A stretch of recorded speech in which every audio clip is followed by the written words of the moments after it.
Hello there, welcome back to Jennie Designs with Paper. Thanks for stopping by my channel today. I'm using my spreadsheet and a random number generator to create a card. So get comfy and let's get crafty. For the video today, the number generator chose Hero Arts as the brand and layered stamps as the product. I'm also using some Spellbinders dies and a sentiment from the Simon Says stamp set I used last week.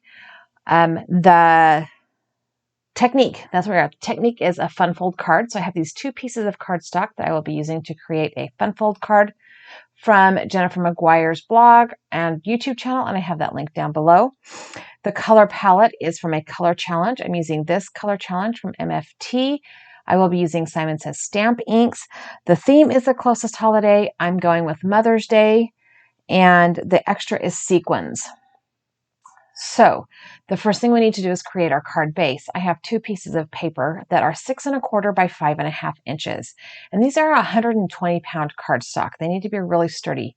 I'm going to score each end at the 1/2 inch line and the 1 inch line with the 6 1/4 inch up along the top edge. I'm just flipping it over because it's easier to just flip it over than try and math. And let's face it, I am not mathing. It is spring break. I'm not doing any kind of math. But you score both pieces of your card base at this way, at a 1/2 inch and 1 inch on each end. Just make sure that that 6 1/4 is along the top of the scoreboard there, and you will be fine. The next thing I'm going to do before I do any folding is take these mirrored arched dies and figure out which one I want to use on my card base. So I need it to be bigger than the bird a little bit. I decided to go up one from that. And I'm going to center this into the center of one panel of our card base. And I'm just kind of lifting it up, making sure. I even had my head hanging in it for a minute. I did edit that out because you don't want to see my freshly washed but completely undone hair. I did go ahead and tape that down and run it through my die cut machine. And then I have a card front with an opening on the inside. I did take me a minute to get that off because it was really stuck down there and I was trying really hard not to tear my card base. Then I'm going to take one die larger than that and center it in this 1/4 panel of light blue cardstock. This is 4 inches by 5 1/4 inches. And I'm centering the next size up die right in the center, and then I will run that one through my die cut machine as well. And I'm not going to do anything else with those pieces right now. Now we're going to go ahead and move into the stamping part of our card. Oh, no, we're not. We are going to fold. Sorry. So to fold this card base, you do a Z fold first. You fold in and then you fold out. And you do that on both sides of both pieces of your card base. And then just burnish that with a bone folder to make sure that you have nice, crisp, clean folds so that it creates this. This is what's creating the pop-up for our card. So this card will fit into a regular US A2 size envelope.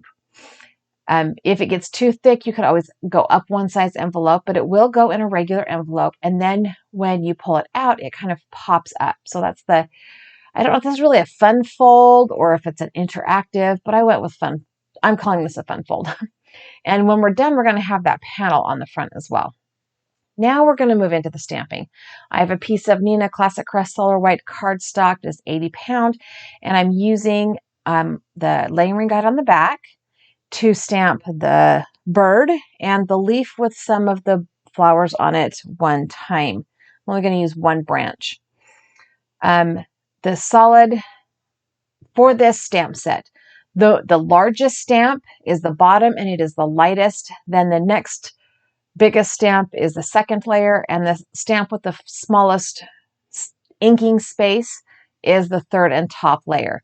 So I am using two kind of aquas and a purple. That pink I will pull into the flowers on the branch. I ended up not using that on my bird. So for the base of the bird, I inked it up one time with this really light aqua. It was, let me see if I can find it on my desk still. Excuse the noise. This was Malibu from Simon Says Stamp. Inked it up once, inked it up twice. And the third time I inked up just the belly. So it would kind of graduate into a lighter color going into the darker blue, which was Audrey blue. So the next stamp has less surface than the first one. And I'm using a darker blue, an Audrey blue. And then the third stamp, I think I did stamp this one twice as well. And then the third layer of this stamp, I'm going to stamp in that purple. This is called deep purple. And I'm not sure that I lined it up exactly, especially on the tail, but in the end, it just looks like the tail has more layers of feathers, so I'm not mad at it. I stamped the feet in a brown. It is, sorry about the noise, sparrow, which is kind of perfect because we're stamping a bird. And I went ahead and stamped the eye and the beak in the sparrow as well. Then when I was done stamping the eye and the beak, I flipped the panel over so I could work on the branch. Now, this was less than effective because I ended up having to flip it back over. But I'm going to go ahead and stamp the branch in that sparrow ink as well. And then I'm going to use one of the flower sets in this stamp to just put some blooms on this branch. And fortunately, I did not line them up properly the first time, but as we know in card making, there's never a mistake, just a chance to embellish or add. So when I added this little blossom to the branch, there's one blossom that is not touching the branch at all. And I was like, okay, yeah, well, that did not work. So you know what I did? I just flipped that stamp over and added some more blossoms to the branch. Because like I said, it's paper crafting. You can almost always make it work. We're going to Tim Gun this card all the way to the finish line. We're going to make it work. Off camera, I went ahead and fussy cut out the bird and the branch.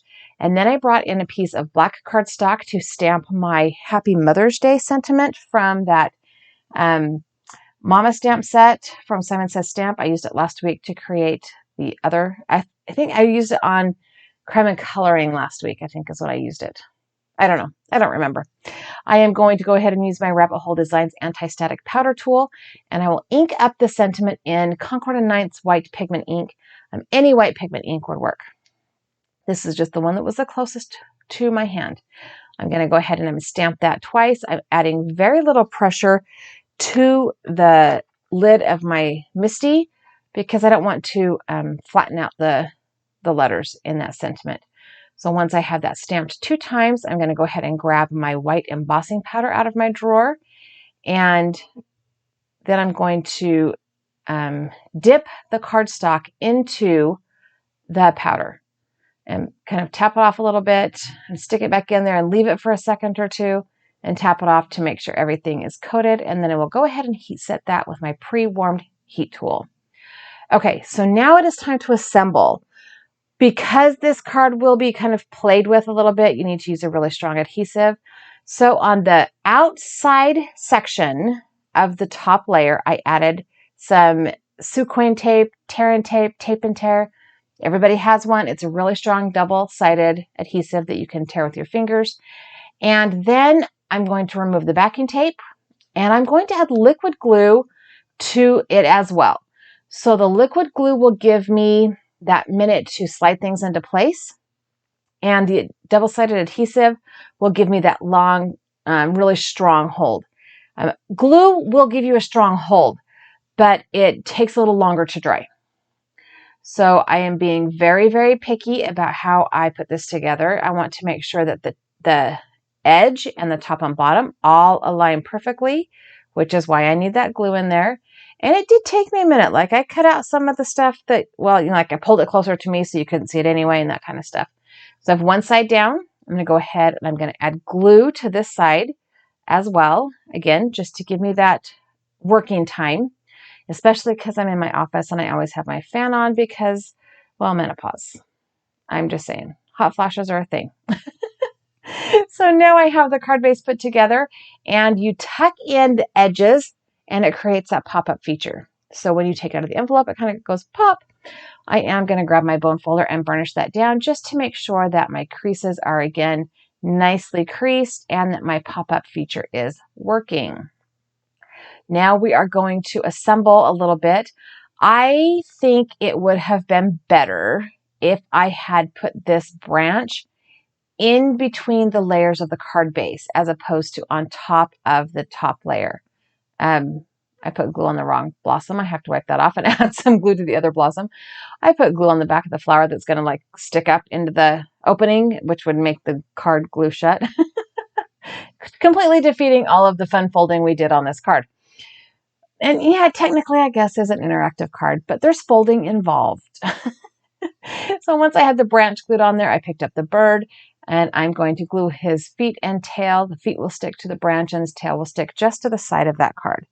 But as I was saying before I distracted myself, I think I probably should have put the branch in between the layers before I kind of behind the opening, and then put the bird in front of the opening just for a little more security.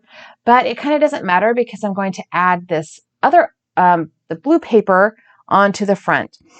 And I think, well, two things happened. In the picture at the end, you will see that it is not evenly aligned.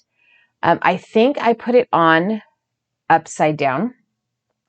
And I think when I was holding it down, it slid a little bit because it is clearly no longer centered. And I attempted to pick it up and the glue had been on there too long. So you know who's going to notice? Just you and me. Just you and me. Nobody else will know. And whoever I send this to, if they comment on it, well, then they can just not keep it forever and ever. They can just not. I'm going to use some liquid glue and add that Happy Mother's Day sentiment to the bottom of the front of the card. And we're almost done here. All that is left is to add our extra, and my extra today is sequins. In my stash, I have some turquoise combination. It's a set of a whole bunch of different colors of turquoise. There we go. That was a long way to describe these sequins. Oh my heavens. Words are hard. Thoughts are hard. Like I said, it's spring break. My brain is on break. I am going to use some liquid glue and add 3 sequins to the top right and 2 sequins to the bottom corner, because then I have 2 sets so my brain is even, but I have odd numbers so my brain is happy, right? My brain is constantly fighting between making everything even and making everything look nice. And odd numbers are aesthetically more pleasing unless you have a brain who wants everything to be even. And here I'm just showing you how that would pop up when you pull it out of an envelope. And it stands up. So you could stand this up on a shelf or something and display it. Or your recipient can stand it up and display it. So, thanks for hanging out with me today. I hope you enjoyed this video. I have a couple of other videos here that I think you would like as well. If you have not subscribed to my channel, please click that button and subscribe. Give me a thumbs up if you like this video. Leave me a comment down below. I love to hear your thoughts, and I hope you have a really fabulous day.